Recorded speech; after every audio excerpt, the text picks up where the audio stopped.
you've met me in my 20s, you'd have seen me through many different phases of life.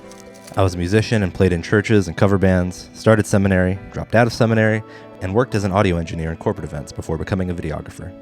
I say all of that to say that I don't have a background in science, and actually I'm a total novice when it comes to birding. So I don't know what I'm doing.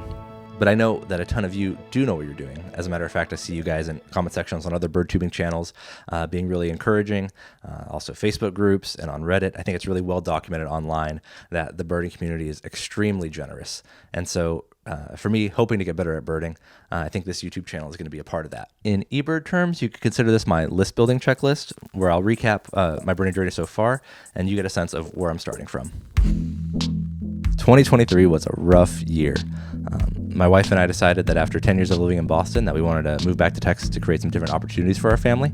But Boston was great. I mean, it was the city that we met in. We had both gone to college there. We fell in love. We got married. We adopted our pets, started our careers, and then eventually had our daughter. So the decision to move to Texas was to hopefully create lifestyle and opportunities for our family that we weren't going to be able to have there. And suffice it to say, it did not go according to plan. I mean, any move is hard, but certainly cross-country moves are hard. And then we also struggled with housing instability, totaled our car, and the cost of living was just generally higher than we had expected. But thanks to the grace of family and friends, we got through it and settled into our home by the end of the year. The important takeaway for you is that we had moved to one of the best states in the country for birding, and we didn't even know it yet. Our daughter's an outside kid. She's always been an outside kid. Anything that we do inside is always better outside. If it's a snack, if it's a game, she'd rather be doing it outside. So that's to say that after moving, we spent a bunch of times at parks and in playgrounds, and I started to notice the birds a little bit and joke with my wife that I was at high risk for becoming a birder. Like being a photographer and a dad were comorbidities that made me susceptible to catching the germ. And then it happened. My daughter and I were at the park one day, and into this tantrum pond, I see this huge bird just swoop down, and there's streaks of blue and white and yellow and gray. You can probably guess what it is. And I'm hooked. I'm like, what is that thing? What is it doing right here 200 yards away from us? It's so beautiful and majestic and strong. And it's right there. And so like a lot of people do when we marvel at things these days, I pull out my phone and I take a picture of it. Of course, I can't pay that much mind to it because I got to get back to hitting the slides, doing the swings, typical playground stuff. Later that night, once the kids are asleep and we're back home, I find out that the bird is a great blue heron. And it's my spark bird, and it begins my birding journey. Pretty soon, I'm trying to identify every bird I see. Some of the early highlights include killdeer and great egrets, black vultures, turkey vultures. But then my son's born. We come from families that prioritize spending those first few months with baby safe and inside. And so there's a lot of time cuddling and bonding, but also, like a lot of millennial parents, a lot of time on my phone.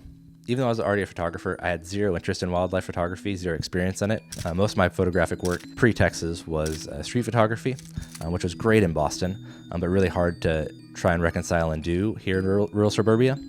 So a lot of that screen time was spent researching birds, bird photography, camera gear, and then staring out my window trying to see what birds I could see in our backyard. Fortunately, because of where we live, our backyard list includes some pretty cool birds. Some of my favorites include goldfinches, pine warblers, and even a scissortail flycatcher, which I totally biffed the photo on. 2025 rolls around and we're back outside. The kids are both big enough now that we can go to parks and go on little hikes and take some small family trips and adventures. But I'm not keeping any track of the birds via eBird. They're just either photos on my phone or screenshots, things like that. It's a really ugly, desultory mess when it comes to actually birding. That's to say that birding is almost always secondary to whatever it is that we're already doing. My eBird is littered with incidental checklists of just happening to see a cool bird while we're at the park or while we're at the grocery store, these kind of things.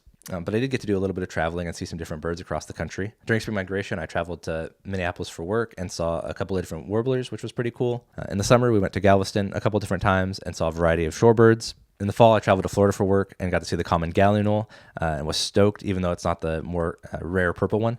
But I just really like these weird water chickens, you know, the bright red face, the legs. I don't know what it is, but it was definitely the highlight of my trip. As you can imagine, my life list is growing slowly but steadily. Our backyard is full of bird feeders. There's bird books strewn about our house. I even have a dedicated birding camera, which is really cool.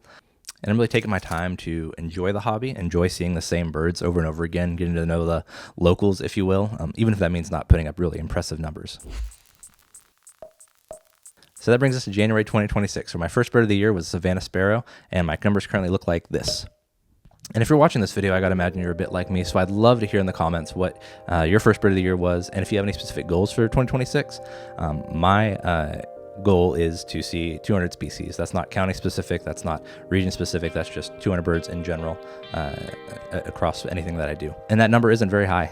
It's definitely not as high as that 400 mark that I think a lot of active birders sit in. It's definitely not nearly competitive as somebody doing a big year that's competitively listing. But that's kind of the vibe of the channel. I mean, I really do appreciate the philosophies of the Bird Diva and Dr. Strassman, these slow birding pioneers, if you will, of folks that, understand and appreciate nature through birding in this way, through seeing your local birds, observing them over time, patiently, and perhaps not in great numbers. And so I hope that you will follow along with me on this journey, that you'll subscribe to the channel, hit the bell for notifications to see when videos come out, and follow along this year and see how I do up against that number of 200. And thank you so much for watching this video. I mean, even though I make videos for a living, sitting in front of the camera and talking to it feels awkward and tough.